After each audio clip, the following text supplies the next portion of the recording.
కాటమరాయుడు సినిమాలో కీలకమైన మార్పు జరిగింది. ఈ చిత్రానికి కెమెరామ్యాన్ మారాడు.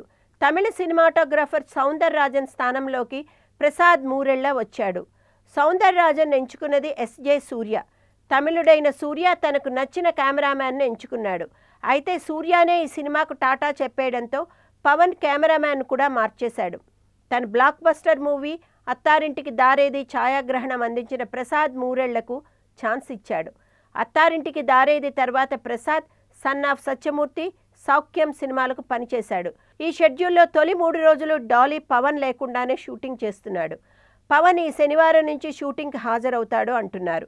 వరుసగా 10 రోజులు విరామం లేకుండా పనిచేసి ఆ తర్వాత పవన్ బ్రేక్ తీసుకుంటాడట. పవన్ గత 2 సినిమాల్ని నిర్మించిన శరత్ మరారే ఈ చిత్రానికి కూడా నిర్మాత. శృతి హాసన్ కథానాయికగా నటిస్తున్న ఈ చిత్రానికి అనూప్ రూబెన్ సంగీతం అందిస్తున్నాడు. వచ్చే ఏడాది వేసవికి ఈ చిత్రం ప్రేక్షకుల ముందుకు రావచ్చు.